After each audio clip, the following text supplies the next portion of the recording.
देखो, इस वीडियो में कुछ मैं मैकेनिक्स पर ही बेस्ड क्वेश्चंस करवाऊंगा आपको।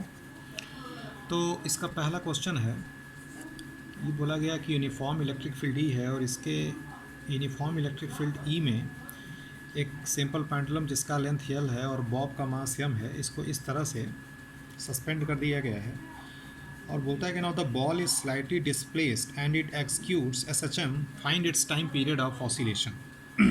ठीक है। और दूसरा चीज़ इसमें टेंशन भी पूछ रहा है कि रस्सी में टेंशन क्या होगी। तो जैसे मान लो कि इसको मैंने small displacement, angular displacement theta दिया, यहाँ पर आ गया। यहाँ पे आने के बाद एफ बी डी बनाएंगे तो एम जी इधर लगेगा, टी ऐसे, और चूँकि ये पॉजिटिव चार्ज है, इस पर चार्ज क्या है, पॉजिटिव है, तो इस इलेक्ट्रिक फील्ड की वजह से फोर्स इधर लगेगा क्यू ई। टी का दो कंपोनेंट आएगा, ये थीटा तो ये भी थीटा, तो ये क्या हो गया टी कॉस थीटा, ये क्या हो गया टी साइन थीटा। तो अब यहाँ पे आप तमाम चीज़ें निकाल सकते हैं। हमारी टेंशन निकालना हो तो जैसे अगर इक्विलिब्रियम है या इंस्टेंटली रेस्ट में आता है तो क्या लिख सकते हैं कि T sine theta is equal to Q E और टी कॉस थीटा।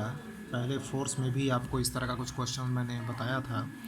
तो मान लो अगर एंगल थीटा बताना हो कि जहाँ पर इक्विलिब्रियम में होगा तो दोनों को डिवाइड कर दो, तो ये क्या हो जाएगा tan theta is equal to Q E by M G. दूसरा अगर आपको टेंशन बताना हो तो दोनों को स्क्वायर करके ऐड कर देंगे, तो M G square plus Q E square, इस तरीके से करते हैं। दूसरा पॉइंट, अगर आपसे ये पूछा जा रहा है कि भाई इसका टाइम पीरियड बताओ, तो टाइम पीरियड के लिए मान लो स्मॉल टी है, तो टाइम पीरियड के लिए मैंने आपको बताया था 2π/√L बाई जी इफ़ेक्टिव। तो जी इफ़ेक्टिव आपको यहाँ निकालना होगा। तो जी इफ़ेक्टिव के लिए ध्यान से आप देखिए, तो ये जैसे इधर क्यू ई लगा, तो क्यू ई की वजह से जो एक्सेलरेशन आया वो क्या आया क्यू ई बाई एम, और एम जी की वजह से तो एम जी बाई मास, तो क्या आ जाएगा जी। तो इन दोनों का क्या ले लेंगे, रिजल्टेंट ले लेंगे। दो वेक्टर के बीच में एंगल जी स्क्वायर 90 डिग्री है, तो √a square plus B square, और जोड़ के क्या ले लिया रूट, और इस जी इफ़ेक्टिव को हम यहाँ पे रख देंगे, तो यहाँ से क्या मिल जाएगा, टाइम पीरियड मिल जाएगा।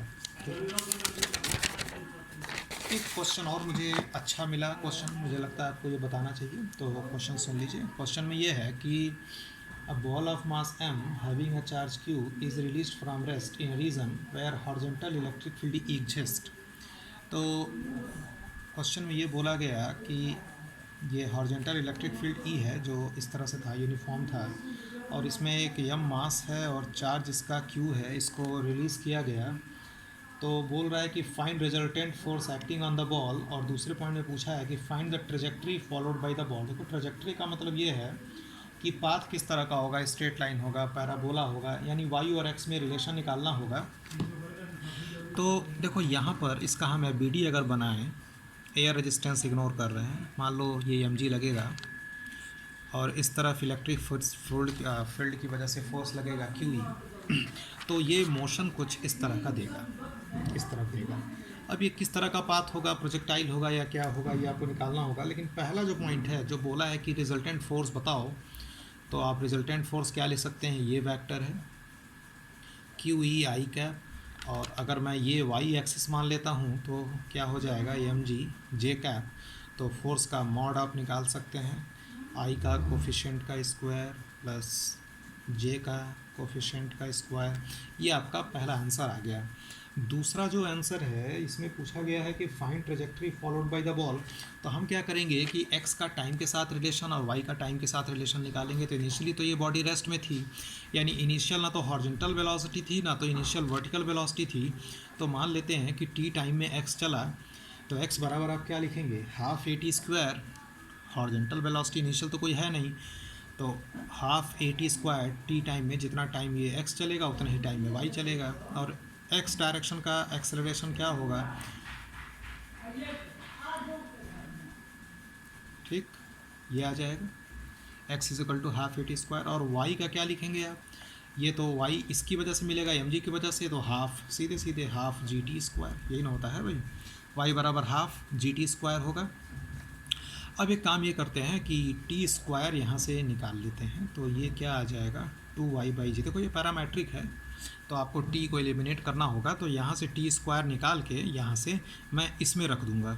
तो इस टी स्क्वायर की वैल्यू आप x वाले में रख दीजिए, तो हाफ QE/m और टी स्क्वायर की जगह क्या आ गया 2y/g। ठीक है, तो आप अगर यहाँ पे y निकालेंगे तो y की वैल्यू कितनी आएगी, ये 2 और 2 कैंसिल हो जाएगा, तो क्या आ जाएगा mg/QE इंटू एक्स। y की वैल्यू क्या आ जाएगी mg/QE इंटू एक्स, यानी y और x के बीच में जो ट्रेजेक्ट्री का इक्वेशन यही है, वो एक स्ट्रेट लाइन y बराबर mx टाइप का हो गया। तो इसका जो ट्रेजेक्ट्री होगा वो कैसा होगा, स्ट्रेट लाइन होगा। तो देखो बहुत इजी से क्वेश्चंस आते हैं, बस आपको बेसिक जो होता है मैकेनिक्स आपको वो समझ में आना चाहिए। इससे आप अच्छे अच्छे क्वेश्चंस को आप ट्राई कर सकते हैं। ऐसे ही क्वेश्चंस मैग्नेटिज्म में भी आते हैं। एक क्वेश्चन मैं और छोटा सा ले रहा हूँ, है ना, जिसमें थोड़ा सा SHM का या ऑसिलेटरी मोशन का यूज़ होगा। देखो क्वेश्चन ये है कि block having charge Q and mass M is resting on a smooth horizontal surface, है ना, ये चार्ज Q है, यहाँ पर रेस्ट कर रहा है स्मूथ, और ये सरफेस जो है ये क्या है, स्मूथ है। और बोलता है कि distance d, at distance d from the wall, ये एक वॉल बना रखा है और यहाँ से d डिस्टेंस पर ये रेस्ट में है। तो बोलता है कि discuss the motion of the ball when a uniform electric field E is applied horizontally. इस तरह से हमने इलेक्ट्रिक फील्ड अप्लाई किया towards the ball, assuming that collision of the block with the wall is completely elastic। ठीक है, तो ये जो इस तरह का पूरा सिचुएशन आपको दिया गया, तो देखो पहली चीज़ ये कि स्मूथ है तो नो फ्रिक्शन। अब BD बनाएंगे तो mg इधर लगेगा, r इधर लगेगा और QE फोर्स इधर लगेगा। इसी QE की वजह से इसको एक्सेलरेशन मिलेगा। तो एक्सेलरेशन की वैल्यू क्या होगी, एक्सेलरेशन इज इक्वल टू होगा QE/m। तो अब ये देखते हैं कि ये अब यहाँ से इसकी वजह से चलना शुरू करेगा और इनिशियल इसका वेलोसिटी क्या है, 0 है। तो इसको यहाँ से दीवार तक जाने में टाइम मान लिया t लगेगा। तो फार्मूला क्या यूज़ करेंगे, s is equal to ut plus half AT square. S की वैल्यू d है, u तो इनिशियल वेलोसिटी 0 थी, हाफ और एक्सेलरेशन बाद में लिख लेंगे। ये आपका टाइम हो गया। तो टाइम की वैल्यू आ गई √2d/a। अब ये जाके टकराएगा। अब मान लो कहीं पूछ दिया किस वेलोसिटी से टकराएगा, तो आप वो भी निकाल सकते हैं। v is equal to u plus AT, u 0 है, एक्सेलरेशन आपको पता है QE/m इंटू टाइम, और टाइम की वैल्यू पता है। ठीक, तो जिस वेलोसिटी से टकराएगा फिर ये उसी वेलोसिटी से वापस भी आएगा। तो जब सेम वेलोसिटी से वापस आएगा तो फिर जब यहाँ पे आएगा ये, तो आने का टाइम फिर से क्या हो जाएगा, सेम हो जाएगा। तो अब क्या हुआ कि मतलब टकराने के बाद फिर से ये वॉल की तरफ आएगा, है ना, और फिर इस तरह का जो मोशन है एक्चुअली ऑसिलेटरी मोशन है। समझ रहे हैं बात को, ये सिंपल हार्मोनिक नहीं है, ये क्या है, ऑसिलेटरी मोशन है। तो ऑसिलेटरी मोशन का अगर आपसे टाइम पीरियड बोला जाए तो टोटल टाइम इस टाइम का डबल हो जाएगा ना, क्योंकि ये जाने में टाइम t लेगा, आने में फिर वही सेम टाइम लेगा, क्योंकि सेम वेलोसिटी टकरा के वापस आ रहा है। और फिर से बेटा ओ मोशन भी एक्सेलरेटेड, जैसे है क्या कि ध्यान से कन्फ्यूज़न में ना पड़िएगा कोई, जैसे ये गया टकरा के जब वापस आ रहा था इस तरफ, तो वेलोसिटी फिर से वही गेन करेगा, जितना जिस वेलोसिटी से टकराएगा उसी से वापस आएगा। तो देखो इलेक्ट्रिक फील्ड इस तरफ लग रहा है, तो इलेक्ट्रिक फील्ड की वजह से फोर्स इधर लगेगा, तो वापस आते समय एक्सेलरेशन जो हो जाएगा वो रिटार्डेड हो जाएगा। समझ रहे ना बात को, ठीक। और फिर से वो रिटार्डेड होने का मतलब कि फिर से अपने इस पॉइंट पर आके वो रेस्ट में आ जाएगा, फिर इसकी वजह से फिर वो एक्सेलरेशन तो या ऑसिलेटरी मोशन करेगा। समझ रहा है बात को। तो टाइम पीरियड टोटल क्या हो जाएगा इसका डबल, तो 2 इंटू √2d, और a की वैल्यू आप क्या लिख सकते हैं QE/m। तो इस तरह से आपको क्वेश्चंस को अप्लाई करना है, और एक क्वेश्चन मैं आपको लगाने के लिए दे रहा हूँ, ठीक है, आप ट्राई कर लेंगे। ये न्यूटन्स लॉ की प्रॉब्लम है जिसमें थोड़ा सा इलेक्ट्रिक फील्ड मैंने यूज़ किया है। ये थीटा एंगल है और इलेक्ट्रिक फील्ड यहाँ पर हॉरिजॉन्टली है। पहले मैंने इस प्लेन पे रखा था हॉरिजॉन्टल पे, अब मैं इंक्लाइंड प्लेन पे रख रहा हूँ। और ये जो मास है ये m है और चार्ज इसका q है, ठीक है, और फ्रिक्शन कोफिशिएंट ले लिया है, म्यू है। मैं क्वेश्चन पढ़ दे रहा हूँ। Inclined plane of inclination theta is placed in uniform horizontal electric field as shown in the figure. Block of mass m having charge q is sliding down on the plane with constant velocity, है ना, constant velocity if coefficient of friction is mu then find charge q, q की value बतानी है। तो Q का जो answer है ये मैं लिख दे रहा हूँ, mg/e, और क्वेश्चन ही थोड़ा सा ख़तरनाक टाइप का दिख रहा है लेकिन उतना भी ख़तरनाक नहीं है। आप थोड़ा सा ध्यान से आप वीडियो बनाइएगा, मैं आपको हिंट दे रहा हूँ।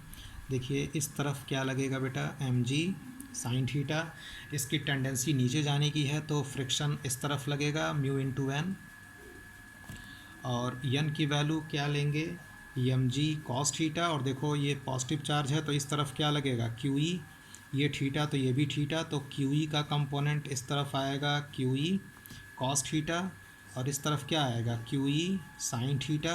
तो n की जो वैल्यू होगी वो mg cos theta plus QE ये cos थीटा था, QE sin थीटा होगा, ठीक है ना। तो n इधर लगेगा ना, तो mg cos थीटा इधर आएगा ना, तो mg cos theta plus QE sin theta. और चूंकि ये कांस्टेंट वेलोसिटी से मूव कर रहा है यानी इस डायरेक्शन में एक्सेलरेशन ज़ीरो है, तो जब इस डायरेक्शन में एक्सेलरेशन इसका ज़ीरो है, इसका मतलब इधर का फोर्स और इधर का फोर्स आपस में बराबर हो जाएगा, एक दूसरे को कैंसिल कर देंगे। इस तरह से आप लेके ये आंसर एक बार निकाल लीजिएगा।